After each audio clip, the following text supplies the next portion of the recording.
కాదు, cinema industry అంటేనే బోలెడన్ని గబ్బు పంచాయతీలు, పబ్బులు, గప్పులు, డ్రగ్స్, విచ్చలవిడి శృంగారం, కాస్టింగ్ కౌచ్, అక్రమ సంబంధాలు, ఇలా చాలానే తెర వెనుక బాగోతాలు జరుగుతుంటాయి.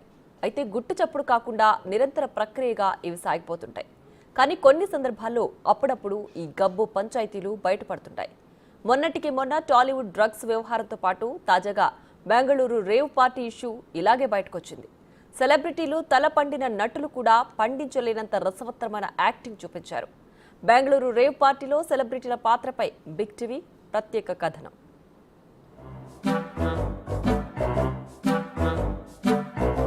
కర్ణాటక ఫామ్ హౌస్ లో శుద్ధపూసలు,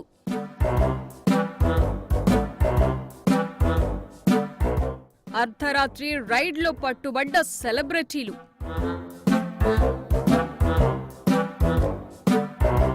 సుప్పిని శుద్ధపూసిని తనకేం తెలియదు అన్నట్లు బిహేవ్.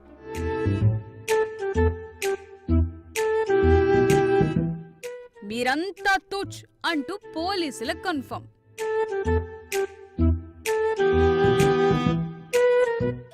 సీన్ కట్ చేస్తే బయటపడ్డ గబ్బు లీలలు.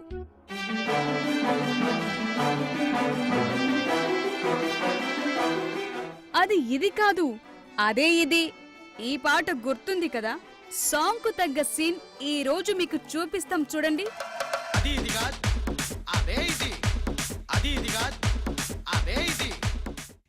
అది నేను కాదు, చూడండి, నేను ఇల్లాలిలా ఇంట్లో ఉన్నా.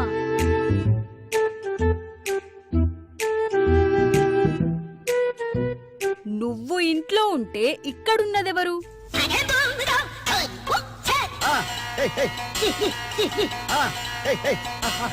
దొంగ దొంగ, అదిగో అదిగో, తెల్ల ముసుగులో పారిపోతోంది.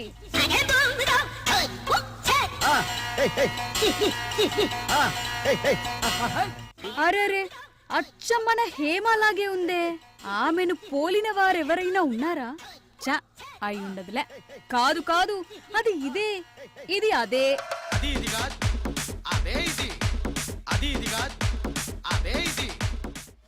బెంగళూరు రేవ్ పార్టీలో సినీ నటి హేమతో పాటు మరికొంతమంది పేర్లు వినిపిస్తుండగా సందట్లో సడేమియా అన్నట్లుగా ఈ రేవ్ పార్టీకి రాజకీయ రంగు పులిమేస్తున్నారు.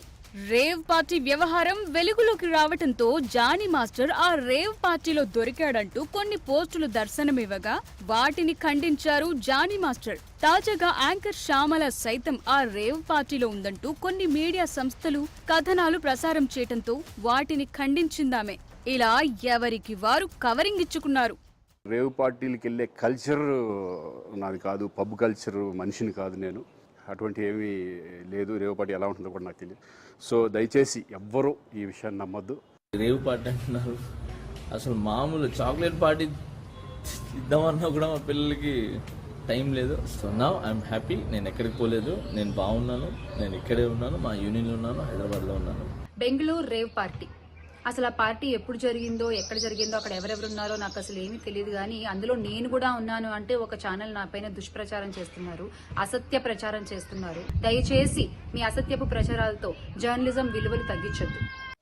వీళ్ళందరి పర్ఫార్మెన్స్ కంటే ఓ నటి చేసిన నటన సోషల్ మీడియాకు బోలెడంత కాంటెంట్ ఇచ్చింది. ఆమె ఎవరో కాదు, హేమ. టాలీవుడ్ లో తనదైన నటనతో అనతి కాలంలోనే పేరు తెచ్చుకున్న నటి. స్టార్ కమేడియన్ల సరసన నటించి అద్భుతమైన కామెడీ పండించి పలు అవార్డులను కైవసం చేసుకున్నారు. నటనలో ఎంత ప్రతిభ చూపినా ఏదో ఒక వివాదంలో చిక్కుకుంటూ వార్తల్లోకి ఎక్కుతున్నారీ మహానటి. తాజాగా బెంగళూరులో జరిగిన రేవ్ పార్టీలో అడ్డంగా బుక్కైన హేమ కేసులో తాను లేనని నిరూపించుకునేందుకు చేసిన ఎపిసోడ్ ఏకంగా ఆస్కార్ నటనను తలపించింది. ఈ రేవ్ పార్టీపై పోలీసులు రైడ్ చేశాక హేమ పేరు బయటకు రాగానే ఆమె ఏం చెప్పిందో మీరే చూడండి. ఏమండి, నేను అన్ని ఆన్లైన్లోనే ఉన్నాను, నేను మంచిగా ఫామ్ హౌస్లో ఎంజాయ్ చేస్తున్నాను, చిల్ అవుతున్నాను. నా మీద ఈ ఫేక్ న్యూస్ వస్తుంది, ప్లీజ్. నేను ఎక్కడికి వెళ్ళలేదు, నేను హైదరాబాద్లోనే ఉన్నాను. సో ఒక ఫామ్ హౌస్లో ఎంజాయ్ చేస్తున్నాను, చిల్ అవుతున్నాను. సో నా మీద వచ్చే న్యూస్ ఫేక్ న్యూస్. అది అక్కడ మరి ఎవరున్నారో ఏమో నాకు తెలియదు. సో అది ఫేక్ న్యూస్ అండి, అవన్నీ నమ్మొద్దు. Okay, thank you. చూసారుగా, ఈ పర్ఫార్మెన్స్ చూస్తే ఎవరైనా అయ్యో పాపం హేమ అంటారు. కావాలనే ఆమె పేరును చెడగొట్టడానికే ఇదంతా చేస్తున్నారు అనుకుంటారు. పైగా బెంగళూరు ఘటనలో ఆమె లేదని నిర్ధారించుకున్నారు. ఎందుకంటే ఆమె వీడియోలో చూపిన హావభావాలు అలా ఉన్నాయి. మరి అసలు తనకు సంబంధమే లేదని కావాలనే కొందరు ఇలా చేస్తున్నారని ఆరోపిస్తూనే మీడియా సంస్థలపై ఆగ్రహం వ్యక్తం చేశారు హేమ. ఆమె నటనా ప్రతిభను తెలుసుకోలేని ఫ్యాన్స్ ఇదంతా నిజమనే నమ్మేశారు. కానీ కట్ చేస్తే కొద్ది క్షణాల్లోనే కర్ణాటక పోలీసులు ఓ ఫోటో రిలీజ్ చేశారు. దీంతో హేమ అభిమానులే కాదు సగటు తెలుగువాడు షాక్ కు గురయ్యారు. ఇదేం పాడు పని అంటూ దుమ్మెత్తిపోశారు.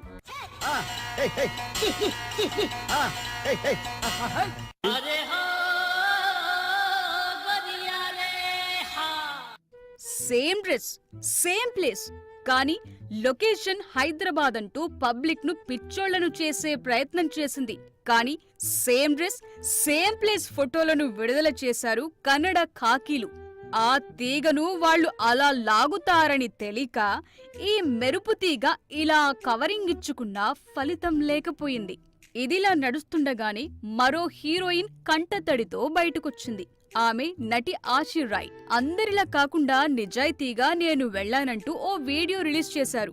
కానీ అది రేవ్ పార్టీ అని తనకు తెలియదని, వాసు అనే అతను బర్త్డే పార్టీ అని పిలిస్తే వెళ్లినట్టుగా చెప్పుకొచ్చారు.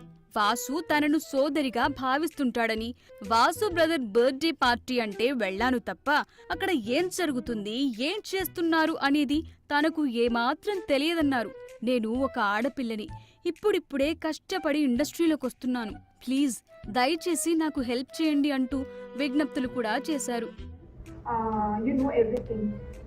ఒకటే అండి, I went for birthday party and I call him brother.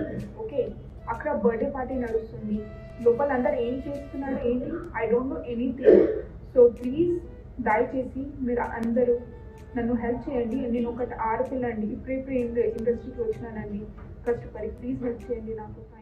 మీరు ఎంత శుద్ధపూసలో మేం తేలుస్తామంటూ పోలీసులు వీరిని అదుపులోకి తీసుకున్న రోజే బ్లడ్ శాంపిల్స్ తీసుకున్నారు. కట్ చేస్తే గురువారం రిజల్ట్స్ అనౌన్స్ అయ్యాయి. మహానటి కమల్ హాసన్ రేంజ్ లో యాక్టింగ్ అదరగొట్టిన వారికి కంగు తినే షాక్ ఇచ్చారు.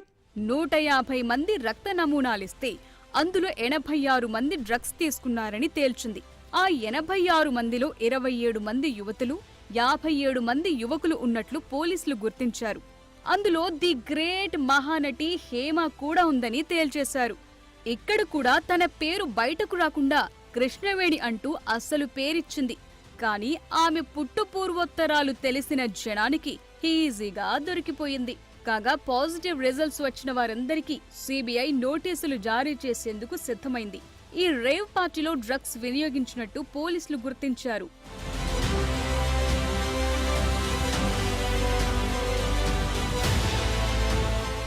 ఇలా రేవ్ పార్టీలు, డ్రగ్ ర్యాకెట్ లాంటి ముతక సందర్భాల్లో తీగ లాగితే టాలీవుడ్ డొంక మాత్రమే ఎందుకు కదులుతోంది? టాలీవుడ్ సెలబ్రిటీలు చిల్లవటానికి గలీజ్ దారుల్లో వెళుతున్నారా? ఇటీవల అనేక సందర్భాల్లో మాదక ద్రవ్యం అనగానే ఆ పక్కనే నవదీప్ పేరు టక్కున వినిపిస్తుంది. ఇప్పుడీ రేవ్ పార్టీలో హేమ అంటూ తాజా ఉదంతం. ఇలా ఒకరిద్దరు చేసే ఓవర్ యాక్షన్ల వల్ల కళంకం మాత్రం పరిశ్రమ మొత్తానికి అంటుకుంటోంది. అందుకే అడ్డదారి తొక్కిన వాళ్లు ఎవరైనా సరే ఆడ మగ తేడా లేకుండా కఠిన శిక్షలు పడాల్సిన అవసరమైతే ఉంది. కోలీవుడ్ లో అయితే ఇటువంటి సందర్భాల్లో నటీనటుల సంఘం నుంచి పీకి పారేస్తారు. ఏళ్ల తరబడి సినిమాల్లో నటించకుండా బహిష్కరిస్తారు. అలా దండన గట్టిగా ఉంటే తప్ప దారికి రారు అనే సలహాలు వినిపిస్తున్నాయి.